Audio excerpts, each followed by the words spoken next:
Hello everybody, and welcome to another episode of Dad and Andrew's Garage. What do we got today, Andrew? Today we've got a manky Mustang to restore. That's right, we're going to get this up on the rotisserie, and take this, folks, up on the rotisserie, the Hot Wheels 1965 Ford Mustang Convertible. It's in pretty rough shape right now. The paint is extremely chipped, and we've lost the windshield. The interior is kind of manky, and the wheels are pretty bad as well. What do you think, Andrew? I think it looks pretty destroyed, but when it's finished, it's going to look pretty cool. I think so. So what do you say? Should we get to restoring it? Yes. All right, folks. Well, stay tuned, and we'll see what we can do with this 1965 Ford Mustang by Hot. Okay, so we finally got this car apart. We got a chassis that's in pretty good shape. We just have to do something about these wheels, which are pretty rough, but the chassis is nice. We have the interior, which actually is, once again, quite detailed. I love the steering wheel. You can actually see through. So we're probably going to have to throw a coat of paint on that for sure. And then we have the body here. As we can see, the engine opens up, the engine compartment. But it's pretty chipped up. And, of course, we're going to have to sort out a windshield. I managed to get a windshield here from a donor car. But we're going to have to do a lot of work to get this to fit inside that one. Because I guess they're still making this type of Mustang. The one where the hood doesn't open has a different sort of window. So we're going to have to sort that out. But with all these parts, we should be able to sort out something nice. What do you think, Andrew? Yeah, I bet it's going to take a lot of time to get that windshield to fit inside that car.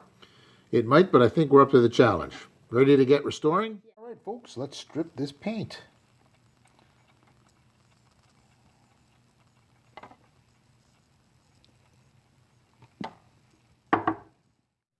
Okay, so we stripped the body a little bit.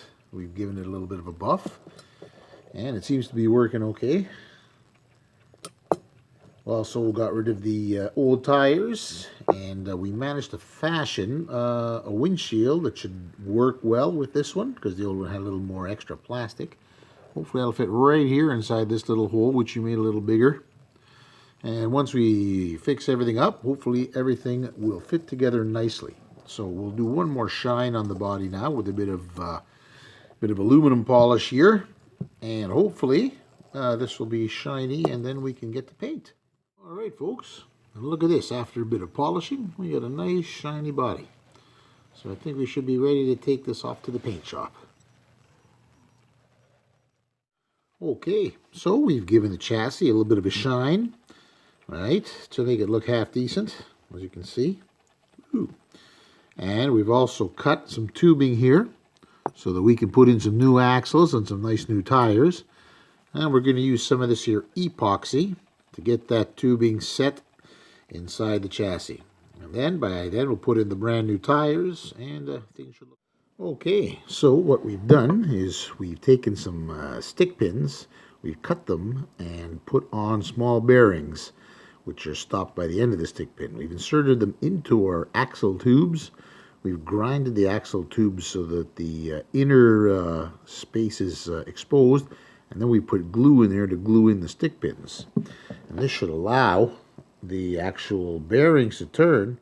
Well, just for comparison, folks, here's what the car used to look like before we got to it. What do you think, Andrew? Yeah, it looks pretty beaten up, but now it looks pretty cool. That's right. All right, folks, and here is the new and improved 1965 Ford Mustang Convertible. I think it looks pretty sweet. We've given it some nice Spectra Flame paint and a new windshield and a nice pearl white interior. I think it looks pretty cool that the dad added the Redline wheels on it. It looks like a real Redline. It certainly does. It gives it a bit of class, doesn't it? Yes. Well, there it is, folks, our 1965 Ford Mustang. You like it, son? Yeah, I love it. All right. Well, let's see what we can get up to next. Meanwhile, keep watching, and hope you enjoyed the video as much as we enjoyed making the car.